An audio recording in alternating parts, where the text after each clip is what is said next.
ভাগিন দেখুৱে কি আমা ভাত খালি ভাগিন তোক দেখা পাই বৰ ভাল লাগিলে পেপাৰ পঢ়ি থকা আজিকালি পেপাৰ পঢ়া মানুহ নাই আগতে ঘৰে ঘৰে চবেই পেপাৰ লৈছিল আজিকালি দাৰুত দিলেও পেপাৰ লোৱা মানুহ বিচাৰি নাপায় এই জ্যোতিষ প্ৰতিপদ দোকানত পেপাৰ পঢ়া মানুহ লাইন পাতি ৰাখে ভাগোতেই নাপায়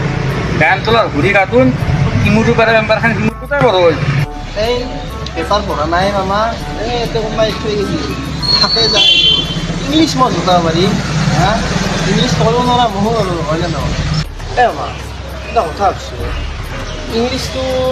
ক'ব নোৱাৰা ময়ো নোৱাৰোঁ আমি দুটাই যদি আমেৰিকা ইংলেণ্ডত জন্ম হ'লোঁ আমাৰ দেখোন য'ত বতৰ বাহা নহয়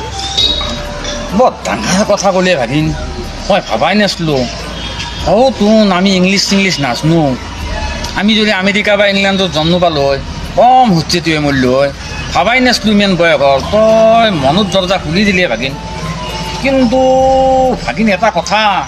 ভগৱানে যি বিচাৰ কৰে ভাল বিচাৰে কৰে আমি ইংলিছ ক'ব নাজানো অসমীয়া পাৰোঁ সেইকাৰণে আমাক অসমত জন্ম দিছে আৰু অসমৰ আমি আপাৰ আছামত ভাষা ক'ব নোৱাৰোঁ নামনিৰে ভাষা ক'ব পাৰোঁ সেইকাৰণে আমাক নামনিত জন্ম দিছে ঠিক কেনেকৈ ভাগিন যোনে ইংলিছ ক'ব জানো হয় সিহঁতক ইংলেণ্ড আমেৰিকাত জন্ম দিছিল